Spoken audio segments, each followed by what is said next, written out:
আমাৰ এইফালে গাহৰি মাংস আৰু টেঙামৰা আলু চব্জি ৰেডি হৈছে আৰু খাব লাগে একদম বঢ়িয়াকৈ। Hi guys, good morning. এয়া মই গাহৰি মাংস বনাব লৈছোঁ আৰু গাহৰি মাংস দিবলৈ এয়া নহৰু, আদা, তাৰপিছত জলকীয়া, তেজপাত সকলোবোৰ উলিয়াই লৈছোঁ। আলু দুটা দিম আৰু কেনেকৈনো বনাম আপোনালোকে চাই থাকক।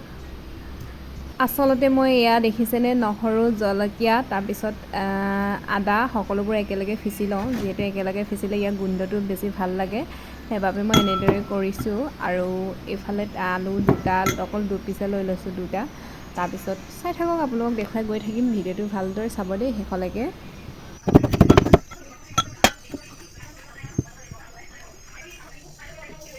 আৰু এইফালে আদা নহৰু পিচি হ'ল মানে আমাৰ তেলো গৰম হ'ল নহয়, সেইবাবে কেৰাহী গৰম হ'ল দেই, তেল কৈছোঁ। তাৰপিছত এইফালে তেল অকণমান দি দিছোঁ, যিহেতু মাংসত তেল ওলায়। আৰু এইফালে টেঙামৰা মাংস বনাবৰ বাবে থৈ দিছোঁ। আৰু এইফালে এতিয়া পিঁয়াজ কাটিব আছে, পিঁয়াজটো কাটিব। আৰু এইফালে এয়া আজি ৰান্ধনি পিছে মই নহয় বাৰু দেই, আজি ৰান্ধনি বেলেগ, কিন্তু চেহেৰাটো নুলিয়াই জাষ্ট কৰি দিছে আৰু মই ভিডিঅ' কৰি উপভোগ কৰিছোঁ, আপোনালোকে চাই থাকক।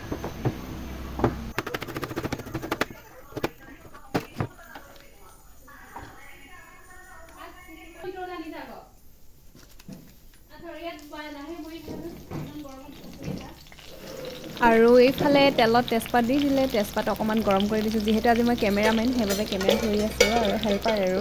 তাৰপিছত এইফালে এতিয়া ভালদৰে তেজপাত ভাজি ল'ব, লৰাই দিছে। তাৰপাছত ইয়াৰ পাছত দিব আদা নহৰু পেষ্ট, যিটো মানে বনাই থৈছিলোঁ সেইটো দিব। সেইটো দিয়াৰ পাছত কি যে ধুনীয়া গোন্ধ এটা ওলাই নহয়, মানে গোন্ধটো পাই মানে খাওঁ খাওঁ লাগি যায়। আৰু এইফালে এতিয়া খুন্দি থোৱা আদা নহৰু পেষ্টটো দি ল'ব। আৰু এইফালে আমাৰ ছোৱালীয়ে মোক আমনি কৰি আছে।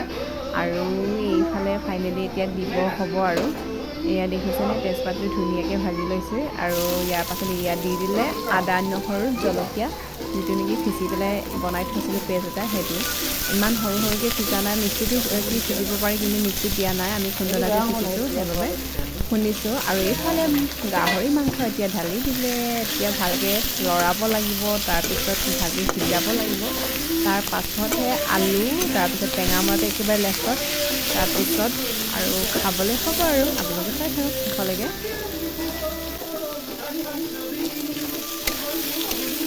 আৰু এইফালে এয়া ফাইনেলি হৈছে আৰু, আপোনালোকক নেদেখুৱালে আলু দিয়া আৰু হালধি, নিমখ হালধি মানে পৰিমাণ অনুযায়ী দিব লাগে আৰু, যিহেতু ছোৱালীয়ে আমনি কৰি আছিলে সেইফালে ভিডিঅ'টো কৰা নহ'ল। আৰু এইফালে ফাইনেলি হৈছে আৰু, টেঙামৰাটো দিবলৈ লাষ্টত বাকী আছে, সেইবাবে এতিয়া ভালকৈ ঢাকি থৈছোঁ। অকণমান পানী দি দিছোঁ, যিহেতু গ্ৰেভি টাইপত বনাম।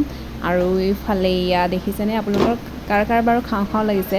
আৰু ইয়াত ধুনীয়াকৈ একদম হৈ গৈছে। আৰু ইয়াৰ পাছত দিব লাগিব, এইফালে এতিয়া দিবলৈ লৈছোঁ টেঙামৰা। আৰু টেঙামৰা বেছি দিয়া নাই বাৰু, অকণমান দিম। তাৰপিছত এইফালে এতিয়া এয়া পাত দি দিছে নেকি।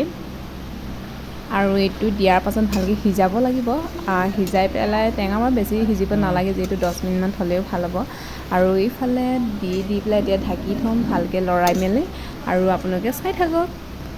আৰু আমি দুজনে প্ৰায় মছলাজাতীয় বস্তু বৰকৈ নাখাওঁৱে, তাৰ ভিতৰত খাওঁ যদি আদা খাওঁ, জালুকটো প্ৰায় কম খাওঁ, জালুকটো দিওঁ বাৰু এটা দুটা। তাৰপিছত মছলা ইউজ নকৰোঁ বৰকৈ, কেতিয়াবা সকাম নিকাম হ'লে ইউজ কৰোঁ, কিন্তু ইভাগে আমি দুটা খালে মানে মছলা ইউজ নকৰাকৈ বনাওঁ। আৰু এনেদৰে আজি বনাইছোঁ, আৰু কেনেকুৱা লাগিছে কমেণ্ট বক্সত কমেণ্ট কৰি জনাব। আৰু এইফালে এতিয়া ভালকৈ লৰাই অকণমান পানী দি দিয়া হৈছে। আৰু এই পানীবোৰ ভালকৈ উতলিবলৈ দি অকণমান গ্ৰেভি টাইপত থৈ দিওঁ, বেছিও দিয়া নাই, অকণমান জাষ্ট আলুটো সিজিলে বাৰু, টেঙামৰাটো অকণমান সিজিব আছে, সেইবাবে অকণমান পানী দি দিছোঁ। এইটো ভালকৈ উতলি অহাৰ পাছত আমাৰ খানা ৰেডি হ'ব।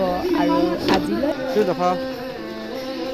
আৰু মই যেনেদৰে বনাইছোঁ, আপোনালোকে এনেদৰে বনাবলৈ ট্ৰাই কৰি চাবচোন। মছলা নিদিয়াকৈ বহুত ভাল লাগে, কিন্তু জ্বলাটো অকণমান লাগে আৰু, জালুক অকণমান দি দিব লাগে। তাৰপিছত জলকীয়াটো অকণমান বেছিকৈ লাগিব দেই, কিন্তু মছলা নলগালে।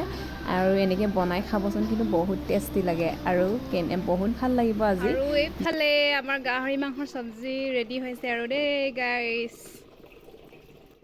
আৰু আজি ভিডিঅ'টো এয়াই আছিলে। আৰু ফাইনেলি এয়া আমাৰ চব্জি গাহৰি মাংসৰ লগত টেঙামৰা ৰেডি। আৰু